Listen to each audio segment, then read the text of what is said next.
From the moment the clock struck midnight on New Year's Eve, something felt different in the air. It wasn't just another new year. 2025 arrived with a silence that felt heavier than celebration. The world was watching, waiting, sensing that something was shifting beneath the surface. News headlines grew darker by the day, and even those who never gave much thought to God or the Bible started asking questions they never thought they'd ask. Strange weather patterns, nations rising against nations, an uneasy rise in technology that felt too close to prophecy. It all seemed to echo something ancient, something long foretold. Among the noise of daily life, one man couldn't ignore the signs anymore. Daniel Harper wasn't a preacher, a prophet, or a theologian. He was an ordinary man with an ordinary job and a quiet routine. But everything changed for him after one night in early January, when he stumbled upon an old Bible that had belonged to his grandfather, a man who had spent his life studying biblical prophecy. The pages were worn, covered in underlines and handwritten notes in the margins. But one line stood out. Written in fading ink next to Revelation 13 verse 16 were the words, 2025. It begins here. Daniel couldn't shake it. At first, he thought it was coincidence, just an old man's personal musings. But the deeper he dug, the more pieces started falling into place. His grandfather's notes didn't just mention vague predictions. They pointed to specific events, timelines, and global shifts that seemed to mirror what was happening right now. Economic instability, division within governments, rumors of new global alliances. All things Daniel had ignored before.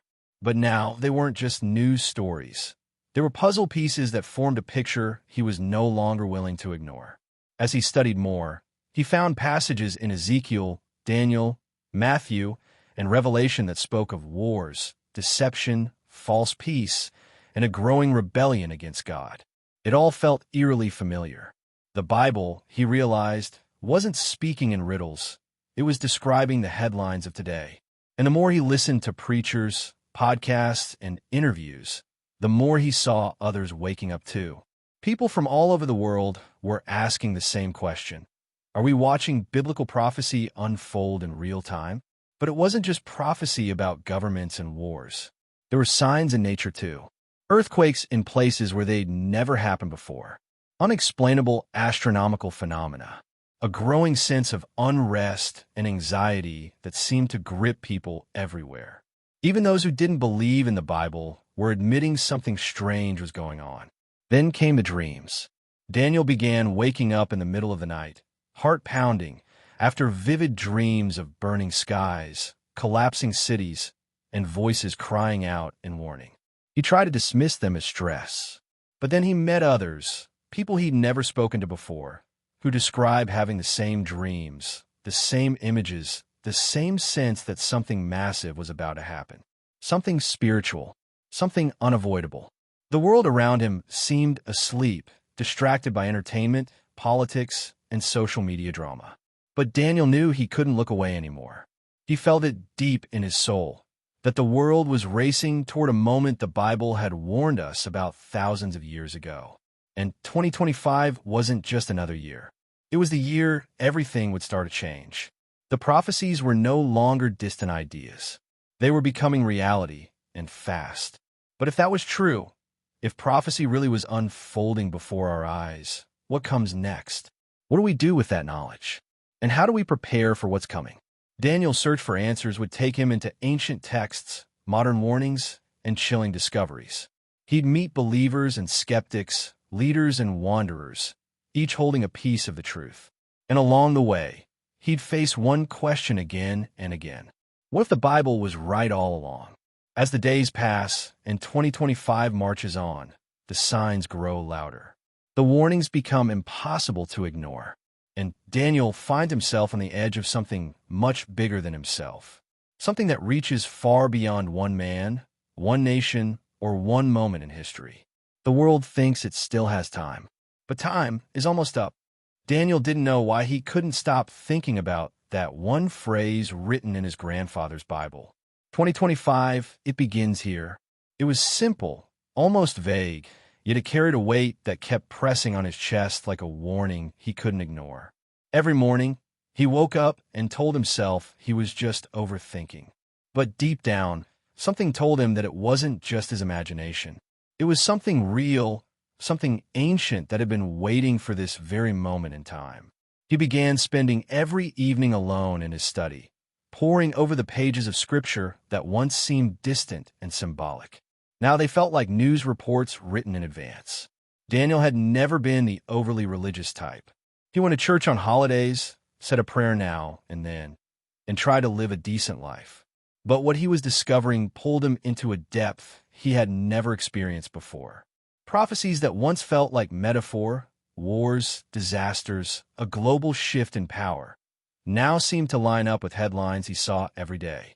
His grandfather's notes helped him connect the dots. In the margins beside verses from Ezekiel and Daniel were scribbled names, dates, and arrows pointing from one event to another. Some referenced old conflicts. Others pointed toward what was still to come. One note in particular caught Daniel's eye. The bear will rise again. Watch for the north. That line gave him chills. As a child, he remembered hearing his grandfather talk about nations in symbolic language. The bear was often used to represent Russia. And now, in 2025, Russia's role in world events was growing louder, more aggressive. It wasn't just political noise anymore. It was prophecy echoing across time. The deeper Daniel dug, the more his world shifted. His normal routine, work, errands, casual conversations began to feel hollow. He saw things differently now. Every political speech, every natural disaster, every sudden law passed without debate, he saw the threads weaving together. People around him didn't seem to notice. They were busy, distracted, and numb to the warning signs. But Daniel couldn't turn away anymore. He wasn't a prophet, he wasn't a scholar, but something had been awakened in him. And once it started, there was no going back. He reached out to his friend Leah, someone he hadn't spoken to in years. Leah had always been passionate about Bible study, and when they were younger, she'd often talk about prophecy like it was a puzzle waiting to be solved. Daniel hesitated before sending the message, afraid she'd think he was losing it. But to his surprise, Leah responded quickly. Not only did she believe what he was saying, she had been experiencing the same thing. Leah told him about dreams she'd been having for months. Dreams of cities going dark, of crowds looking to the sky in fear, of a voice that whispered warnings she couldn't explain. She'd been keeping a journal, writing down every detail, trying to understand what it all meant. But she too had noticed a shift in the world around them. It's like the pages of Revelation are being unsealed right in front of us, she said over the phone, her voice shaking. And no one's paying attention.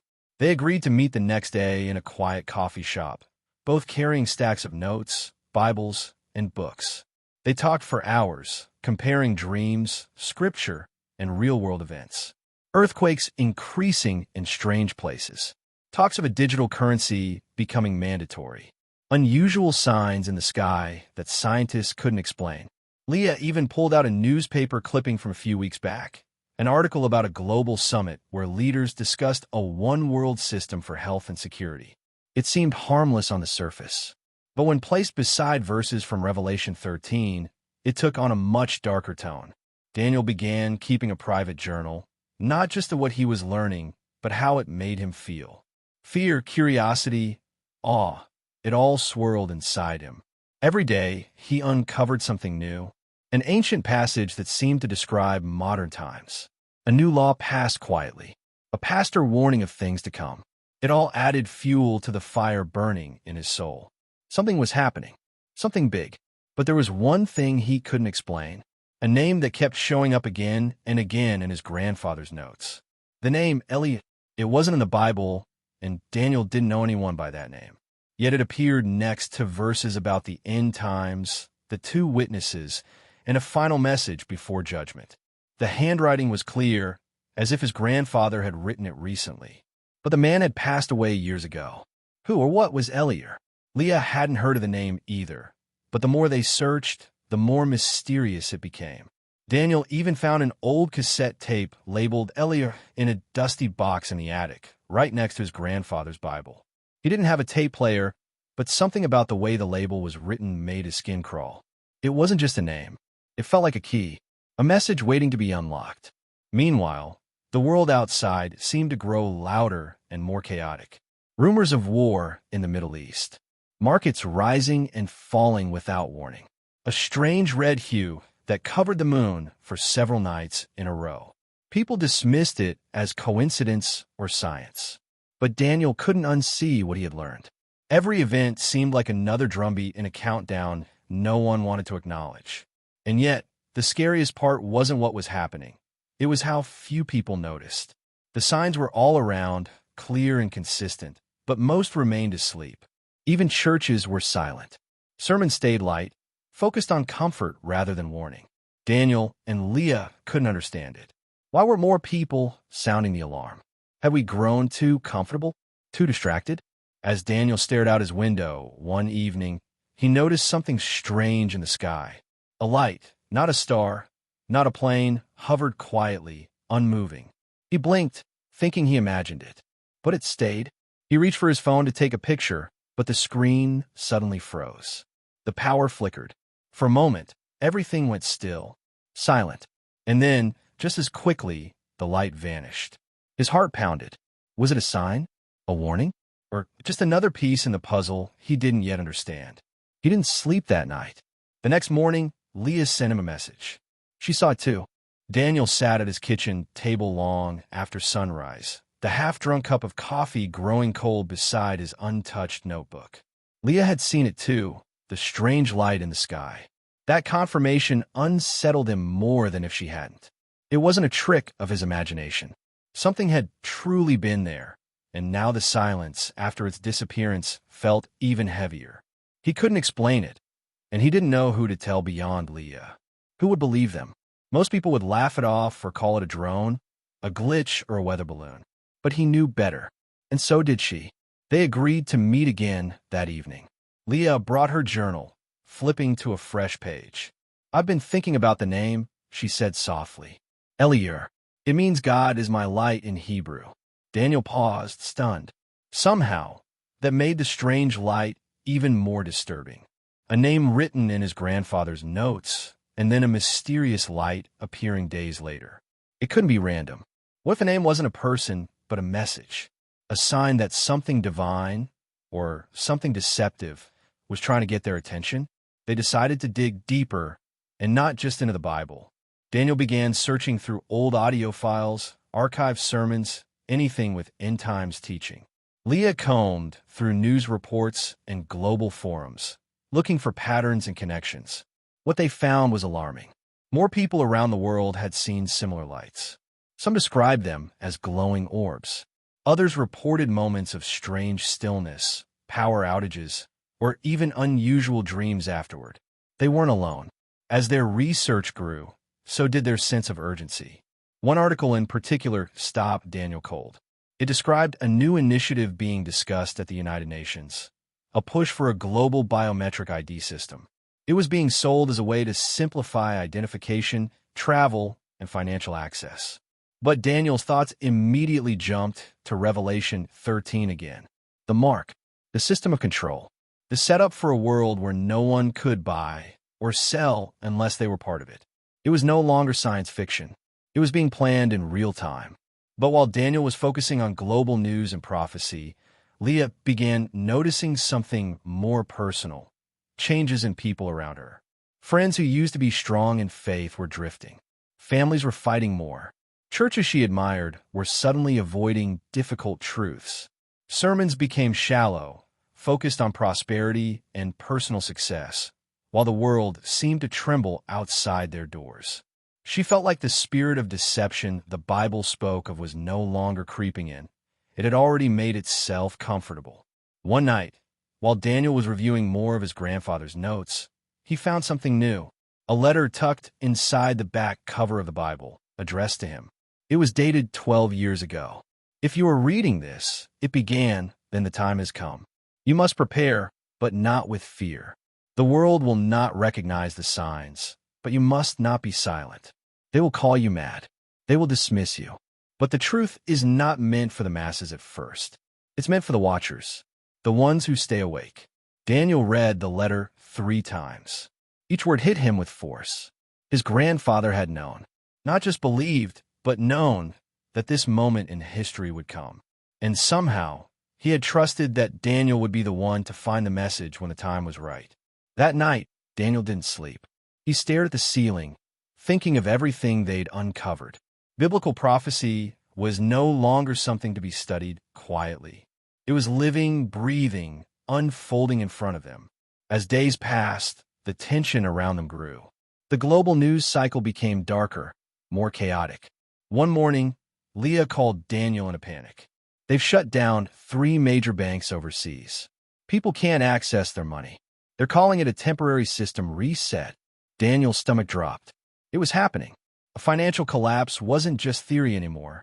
It was starting. Meanwhile, more strange lights were being reported. Some captured on shaky phone cameras. Others described only in forums or obscure blogs that vanished hours after posting. Daniel wondered if something was trying to keep the truth hidden. One user posted about seeing symbols in the sky, only to have his account deleted the next day. Another shared a dream about fire falling from the heavens and a voice calling people to flee, but the video was removed within minutes. Leah saved screenshots and links before they vanished. The pattern was clear. Something was trying to silence the signs. But amidst the warnings, Daniel noticed something else too. People were beginning to wake up. Slowly, quietly. Messages started appearing in his inbox, strangers sharing dreams, concerns, and questions about prophecy. A woman from Brazil had seen the same red moon and heard a voice say, "The time is now." A man in Egypt wrote about a dream where he saw 2 witnesses standing in a crowded city, shouting warnings as fire fell from the sky. Daniel didn't know what to do with all of it, but he knew they weren't alone anymore. Still, with each new connection came a deeper question. What were they supposed to do? Knowing the truth wasn't enough. Warning others felt urgent, but dangerous. And then came the most unexpected message yet, an email with no subject line and a single sentence. Eli is waiting in the silence. Daniel's blood went cold. The sender was anonymous. No name, no trace. Just that one message. He called Leah immediately. She hadn't received it. But 2 hours later, she found a note slipped under her door. It said the same thing. They didn't know what to think anymore. Was someone watching them? Was this a warning? A threat? Or a call to action? The silence that followed only deepened their unease. The light in the sky, the dreams, the prophecy, the financial systems shifting, the global push for unity, the strange messages. Every piece added weight to the truth they feared. Prophecy wasn't just coming true. It had already begun. And somewhere in the shadows, something or someone was waiting for them to realize what came next. Daniel sat motionless in his living room, the glow of the computer screen casting pale shadows across his face. The message replayed in his mind over and over. Eli is waiting in the silence. He hadn't responded. He didn't know how. Whoever, or whatever, had sent it knew too much. Knew his name. Knew his search. And somehow, it felt like the message wasn't meant to scare him, but to push him. Push him deeper into something he wasn't sure he was ready for. But time was no longer on his side. Each day, the headlines grew stranger, the atmosphere heavier, and the feeling in his chest more urgent. Leah had changed too. She no longer looked at the world the same way. Her eyes searched people's faces, almost as if trying to see who was awake and who was still blind. She had started documenting everything, making backups of their research, printing copies, and hiding them in places only she and Daniel knew. Just in case, she'd said. If the system crashes or something is erased, we can't lose what we've learned. Her voice was calm, but her hands trembled every time she said the words. That night, Daniel had a dream. He was standing in a city he didn't recognize. The buildings were cracked, the sky bruised with red and gray. People were running, but no one made a sound. It was as if the world had gone mute. Then he saw 2 figures standing in the center of the chaos. They weren't running. They were speaking, though their voices echoed only in his mind. The time is appointed. The seals have broken, and the final trumpet will sound. Then fire fell, bright, blinding, not from war, but from the sky itself. Daniel woke up gasping for air, drenched in sweat. The dream haunted him for days. When he told Leah, she didn't blink. "I've seen them too," she whispered. "In different dreams, different cities, but always two, always speaking the same words." It was too specific to ignore. The two witnesses, the ones mentioned in Revelation, the ones who would appear in the final days, testifying until the world could no longer bear to hear them. And then the pattern shifted again. Power outages began happening more frequently. Not long, just long enough to shake people. Social media platforms crashed randomly for minutes at a time, leaving users scrambling. Some said it was technical. Others whispered about interference. But Daniel and Leah saw it differently. Control was being tested. Systems were being stretched to the edge. Someone somewhere was pulling the strings to see how fast the world would obey. One night, Leah didn't answer her phone. Daniel called again. Nothing. He tried her apartment. No one answered the door. Panic tightened in his chest as he walked the quiet hallway, knocking harder. Finally, a neighbor opened their door. She left earlier, they said. Looked upset. Haven't seen her since. He checked the hidden Dropbox they had agreed on. Nothing. No message. No clue. For the first time since this all began, he felt truly alone. The next morning, his phone buzzed with a number he didn't recognize. He hesitated before answering. It was Leah. Her voice was low, rushed. "I can't talk long. I think someone followed me last night. I had to leave. I'm safe, but I'm not going back to my apartment. Daniel, we're being watched." His heart dropped. She said she'd found something. Something big. She had followed a trail through a government website, hidden in plain sight. An agreement signed weeks ago, authorizing digital monitoring for emergency compliance. It sounded like it was for safety, but it allowed full surveillance. And it wasn't just national. It was part of a global pilot plan, a system that would be fully functional by the end of the year. One world, one system, one rule. It matched everything the Bible warned about. A beast rising, not just in power, but in deception. Not brute force, but subtle control. People wouldn't even see it coming. Daniel listened in silence. The line clicked, then went dead. He stared at the screen. His hands trembled. She was gone again. That afternoon, the sky turned gray in a matter of minutes. A sudden storm. Lightning cracked through the air like glass shattering. He heard sirens in the distance. The power flickered, and then his phone buzzed again. It was a video. No name. No sender. He opened it. It was shaky footage, handheld. Leah's voice could be heard off-screen. She was standing in front of a large building, its logo partially hidden. She spoke fast, breathless. "They're gathering names. People who ask questions, who search prophecy sites, who speak about end times publicly. Daniel, your name is on a list. So is mine. This isn't about fear anymore. It's about what comes next." Then the screen went black. Daniel felt the ground shift under him. It wasn't paranoia. It wasn't just faith. It was happening. He was marked, watched, not for anything criminal, but for knowing too much, for believing in what the world had rejected. As night fell, he packed a bag, just a few essentials, a Bible, his grandfather's notes, Leah's journal copies.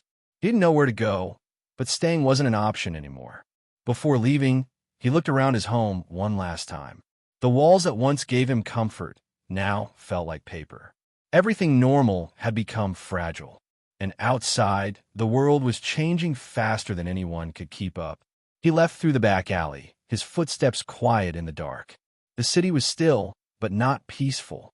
There was a silence that felt alive, as if something was holding its breath before a storm. Somewhere in the distance, sirens howled again. Not emergency, but warning. Daniel knew then the prophecy wasn't coming. It was already here. The alley was cold and quiet, but Daniel couldn't shake the feeling that he was being watched.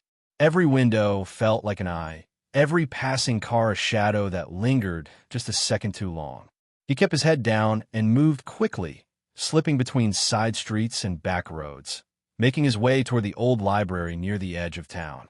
It was one of the few places without cameras, without crowds, and without the constant hum of digital life.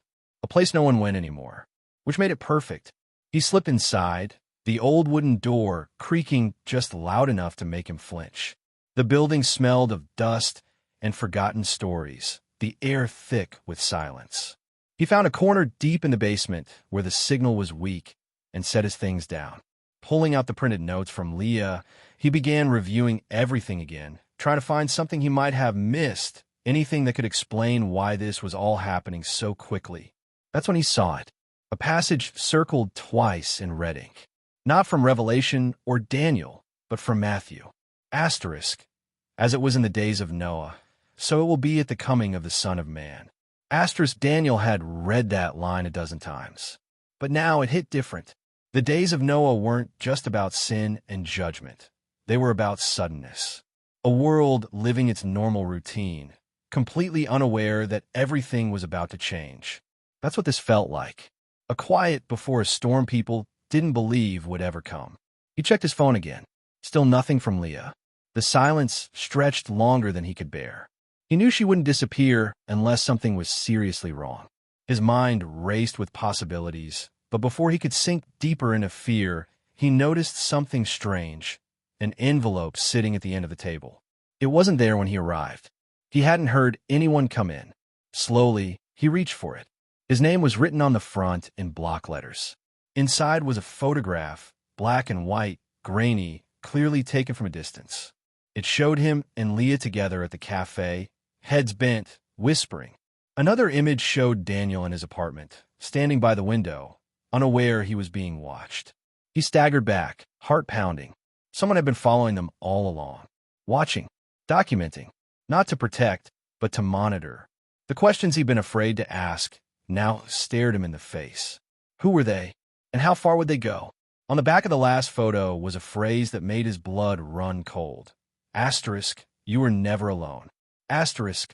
He barely had time to react before the lights flickered. A soft hum grew louder, like a signal activating in the walls. His phone vibrated violently in his pocket. The screen was black except for one word flashing in bold white. Asterisk, Elliot. Asterisk. He dropped the device, heart hammering. This wasn't just spiritual anymore. It wasn't just biblical prophecy or political systems. It was both. A collision of worlds.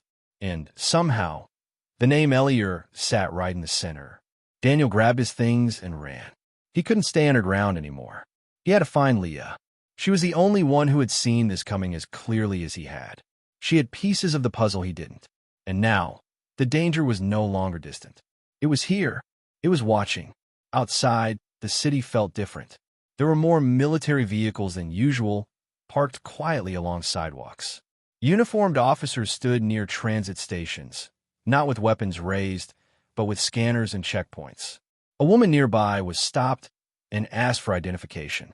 She argued, but her voice faded into submission. The new system had begun. No announcement, no warning, just implementation. Just like that, Daniel ducked into a bookstore to avoid attention. While pretending to browse, he overheard two men whispering behind a row of shelves. They say there's a list. Names flagged for questioning. People spreading biblical content. Talking about prophecy. The government says it's misinformation, harmful to public order. Daniel's stomach twisted. The very things he and Leah had been studying, sharing, and discussing were now considered threats. But the prophecy warned of this. A time when truth will be labeled dangerous. A time when deception would wear the face of peace. He pulled his hoodie low and slipped back outside, blending into the shadows. He headed toward the safe house, a small cottage outside the city that Leah had discovered weeks ago. They'd only used it once, but it was their fallback if things got worse. He didn't know if she would be there, but it was the only place left. The road to the cottage was long and winding, with little to no light. Halfway there, Daniel noticed another car following him. No headlights, no sound, just a slow, steady shadow behind him. He turned suddenly onto a gravel path, watching the rearview mirror. The car didn't follow. He drove faster, heart pounding, every tree branch looking like a figure in the dark. When he finally arrived, the cottage was dark, quiet. He approached cautiously, heart in his throat. He knocked once, then twice. The door creaked open. Leah stood inside, her face pale, eyes wide. "I didn't think you'd make it," she whispered. Daniel stepped inside and locked the door behind him. "I think I know everything now," he said. They've been watching us. Leah nodded, motioning toward the small desk. A pile of documents lay open. Daniel, it's bigger than we thought. Elier, it's not a person. It's a signal. A broadcast. A trigger for what's coming next. It's part of the plan to usher in the new order. And they're preparing to activate it. Daniel stared at her, not fully understanding. A signal for what? She looked up at him, her voice trembling. For the fall of everything we know. Daniel stood frozen, the weight of Leah's words pressing into his chest. A signal. A trigger. Elier wasn't a person. It was a system. A name hidden in plain sight, encoded into every message, every strange appearance, every blackout and spike in fear. The pieces finally made sense. The strange light in the sky, the encrypted messages, the flickers of global collapse. It was all leading to this, something coordinated, something prepared long ago.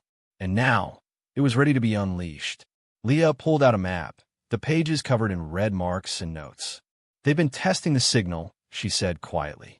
Each time there's a blackout or a power surge in a major city, they measure response. Fear levels. Compliance. It's not just about control, it's about reaction. They're studying how far people are willing to bend before they break. Once the signal is fully activated, it won't be a test anymore. It'll be the real thing. Daniel ran his fingers through his hair, trying to slow his racing mind. But what happens next? What do they gain from this? Leah met his eyes, her expression hollow. Total unity. Under one system. One authority. No room for resistance. And no room for truth. Outside, thunder cracked across the sky, a rumble that seemed to shake the ground beneath them. Rain poured suddenly, like it had been waiting for the exact moment their realization became clear. Daniel glanced at the clock. It was almost midnight. We have one chance, Leah said. If we can intercept the signal before it goes global, we might be able to delay it, disrupt it, maybe even stop it. How? Daniel asked. She pointed to an old device connected to a laptop. My uncle used to work in private security. He left me access to a signal jammer strong enough to block satellite frequencies in a small radius. It's illegal to use, but if we get close enough to the main broadcast tower, we can trigger it manually. It won't stop everything forever, but it might slow them down. Daniel hesitated. And if we fail? Leah's voice didn't waver. Then everything changes tonight. They drove through the storm, the roads slick and silent. Every building they passed looked darker than before, as if the light inside the world had been slowly dimming for days. When they reached the outer ridge where the tower stood, the wind was howling. Daniel parked behind a row of old trucks, masking their presence. Leah carried the jammer in a metal case. It looked small, too small to stop something so massive. The tower rose above them like a watchful giant, blinking red lights slicing through the rain. A metal gate blocked their path. Leah picked the lock without speaking, and they moved quietly through the trees until they reached the base of the tower. The hum of energy was louder now, vibrating through the air. We have to connect the jammer directly to the control box, Leah said, wiping rain from her face. It's up there, 40 feet. Daniel nodded. I'll do it. He climbed, the metal cold and slick beneath his hands. Wind whipped around him, the structure swaying ever so slightly with each gust. Halfway up, he paused, looking out over the dark valley. In the distance, city lights flickered like fireflies. Everything still looked normal, but he knew it wasn't. It hadn't been for a long time. At the top, he found a panel and pulled it open. The inside buzzed with wires and blinking lights. He plugged in the jammer. For a moment, nothing happened. Then the lights inside the panel began to blink rapidly. The hum grew louder, then suddenly went silent. Everything stopped. No rain, no wind, no sound. Daniel froze. The air felt heavy, like it was holding its breath. Then, in the distance, a siren wailed. Not from the tower, from the city. He climbed down as fast as he could. Leah stood waiting, eyes wide. We stopped it, she asked. I don't know, Daniel said, chest heaving. It went dead. Everything stopped. For a moment, they stood there in the rain, not sure whether to celebrate or run. Then Daniel's phone buzzed. A new message. One word. Asterisk reset. Asterisk. The tower behind them powered back on. But this time, it wasn't blinking red. It was glowing white. Leah stared up at it, her voice barely a whisper. That's not supposed to happen. A low hum returned, but different, smoother, almost like a voice hidden beneath it. Suddenly, the device in Leah's hand sparked and died. Her laptop shut off. Their equipment, everything, was useless. Daniel's phone vibrated again. Another message appeared. Asterisk, the signal has adapted. Asterisk, they had triggered something. Not stopped it. Not delayed it. They had awakened it. In the days that followed, the world began to change. Slowly at first. News reports of strange behavior. People speaking the same phrases in different languages. Eyes glazed over in crowds. Government channels broadcasting the same message across nations. Asterisk, for the good of all. Asterisk. Daniel and Leah watched in silence, hiding where they could, knowing they were still being hunted. The signal had not just resumed. It had evolved. It had learned from their resistance. And somewhere out there, the name Elier remained. Not a person, not just a signal, but a prophecy still unfinished.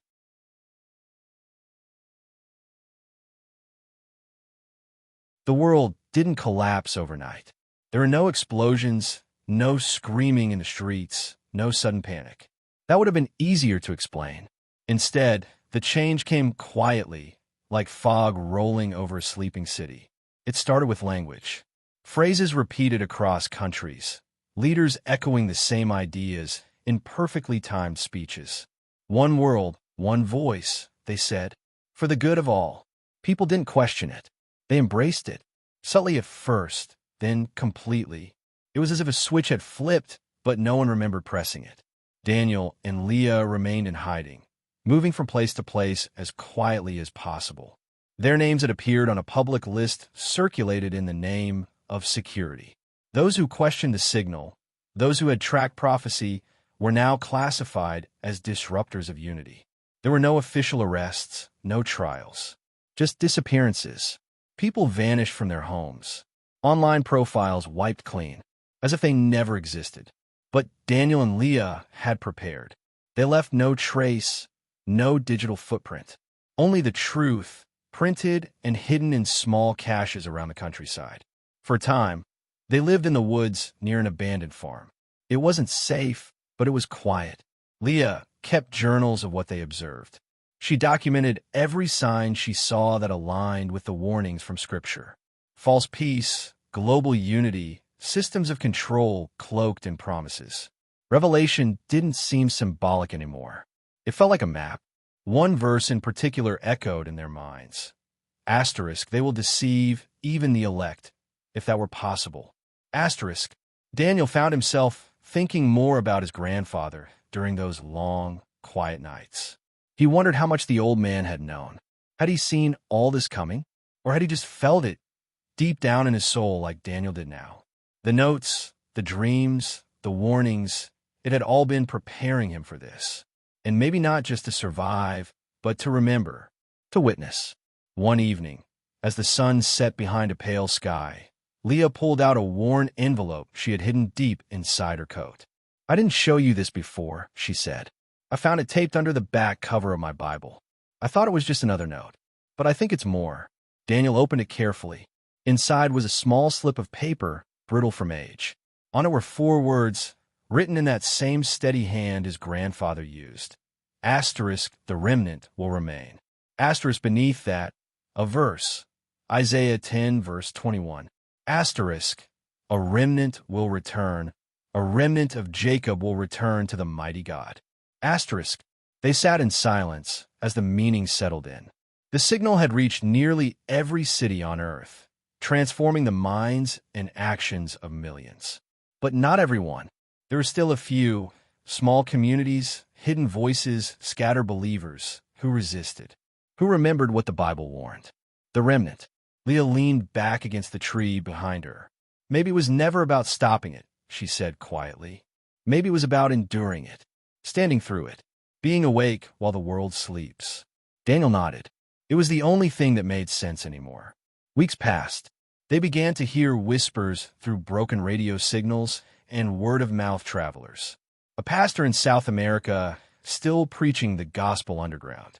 A group in Eastern Europe distributing handwritten scripture in secret. An old woman in rural Africa sharing prophetic dreams with anyone who would listen. The signal was powerful, yes, but it wasn't unstoppable.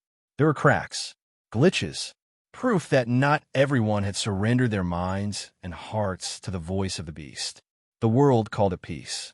The Bible called it a deception. Daniel and Leah continued their quiet mission. They moved through towns at night, leaving behind notes, scripture, verses hidden in walls and books, and empty mailboxes. Not sermons, not warnings, just seeds, truth scattered in the hope that someone, somewhere would find it. They knew they couldn't wake the whole world, but maybe they didn't need to. Maybe their purpose wasn't to change the outcome, but to make sure the truth never disappeared. One night, while camping near a small stream, Leah looked up at the stars. They were faint, distant, barely visible through the growing haze in the sky, but still there. "Do you think they know?" she asked softly. "The people who believe they've found peace. Do you think they feel the emptiness under it?" Daniel didn't answer at first. He stared into the fire, the flames dancing like memories. "I think some of them do," he finally said. "But it's easier to follow than to question. It's easier to accept comfort than to walk into the unknown.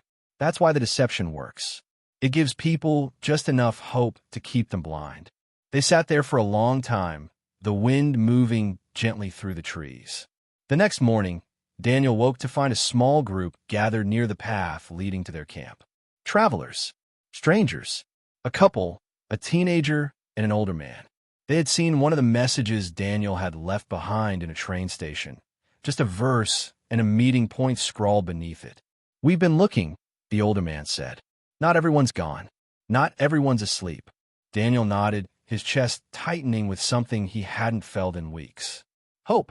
They welcomed the newcomers with food, warmth, and stories. They shared what they knew about the signal, the prophecy, and the warnings that still rang true. For the first time in a long time, Daniel didn't feel like he was running. He felt like he was planting something again, a resistance not of anger or rebellion, but of truth. Quiet, steady, faithful. The signal still hummed through cities across the world. People still moved under its influence, convinced that they were safe, that unity had finally arrived, that everything was as it should be. But in the quiet corners of the earth, a remnant remained. Awake, watching, waiting. Daniel often returned to that last message. Asterisk, the signal has adapted. Asterisk, he knew it had. But so had they. Faith had adapted. Truth had endured. And prophecy, even now, continued unfolding not just through headlines or chaos, but through the quiet determination of those who refused to forget. As the firelight flickered in the eyes of the small group gathered around him, Daniel understood what his grandfather had been preparing him for all along. Not the end of the world, but the beginning of the final chapter. The world called it peace. They called it prophecy, and they were ready.